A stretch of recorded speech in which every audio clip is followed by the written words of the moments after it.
वो बेहतरीन, कमसिन, खूबसूरत और बेहद बोल्ड थीं और इस अभिनेत्री का हर अंदाज निराला था। 80 के दशक की अभिनेत्री जो अपने फिल्मों से ज्यादा अपने अफेयर्स की वजह से अपने जमाने में वो चर्चा का विषय बन चुकी थी, जिन्होंने अपनी खूबसूरती और टैलेंट के बल पर केवल 17 साल की उम्र में film tin princess of India का खिताब अपने नाम कर लिया था।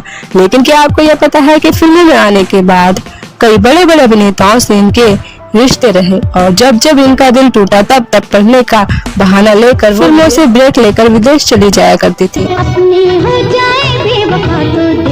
और क्या आप यह जानते हैं कि 3 बार प्यार में धोखा खाने के बाद इन्हें अपना सच्चा हमसफर नसीब हुआ था और 4 साल की तपस्या के बाद ये देश के सबसे अमीर परिवार की बहू बन चुकी थी। लेकिन इन पर हिंदी सिनेमा के एक सुपरस्टार की शादीशुदा जिंदगी बर्बाद करने का भी आरोप है और इन्हीं की वजह से उस सुपरस्टार की पत्नी घर छोड़कर भी चली गई थी। तो वो कौन थी, वो अदाकारा, और कैसी थी इनकी जिंदगी, इस बारे में हम जानेंगे और भी बहुत कुछ। बने रहिए इस वीडियो के साथ।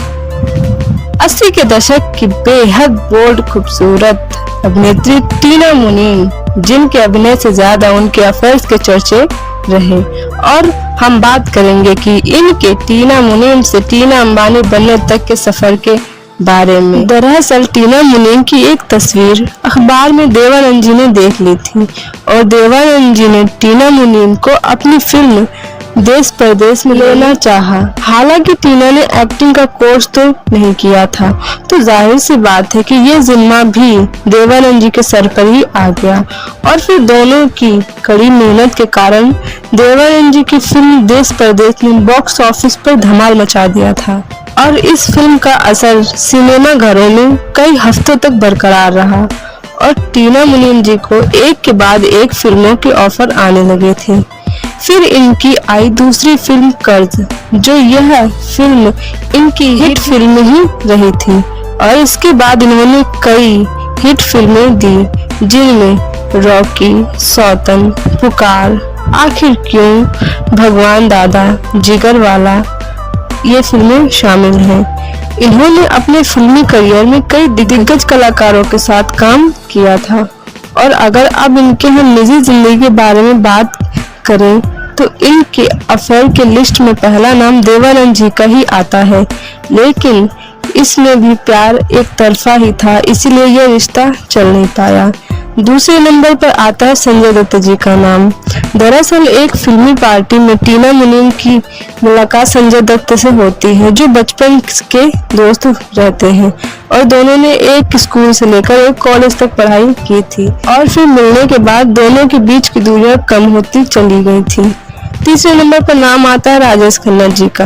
दरअसल इन दोनों की आई फिल्म सौतन की शूटिंग के दौरान दोनों एक दूसरे के काफी करीब आ गए थे, जबकि टीना मुनीम जी इस बात से वाकिफ थी कि वो शादीशुदा थे, बल्कि उनके 2 बच्चे भी थे। लेकिन सौतन फिल्म बॉक्स ऑफिस पर सुपरहिट तो रही थी और इन दोनों के चाहत का परवान भी 7वें आसमान पर चढ़ने लगा था और इसी के चलते राजेश और डिम्पल के बीच अलगाव भी हो गया था। पर यह सब के बाद भी टीना मुनीम के हाथ कुछ नहीं लग पाया था, क्योंकि टीना मुनीम से राजेश खन्ना कहते थे कि डिम्पल कपाड़िया से तलाक लेने के बाद वे उनसे शादी कर लेंगे। लेकिन तलाक तो हो गया, लेकिन वो शादी के लिए राजी नहीं हो रहे थे, जिससे उन्होंने अलग होना ही ठीक समझा था। परेशान होकर टीना मुनीम विदेश चली गई पढ़ाई को लेकर। फिर इनकी मुलाकात अनिल अंबानी से होती है। इस रिश्ते में कई सालों तक भी दिक्कतें आती रहीं और बाद में अंततः दोनों की शादी हो गई थी। वैसे आपको टीना मुनीम अभिनेत्री कैसी लगती है, कमेंट सेक्शन बॉक्स में जरूर बताइएगा। तो मिलते हैं अगली वीडियो में, तब तक के लिए नमस्कार, जय हिंद, जय भारत, धन्यवाद।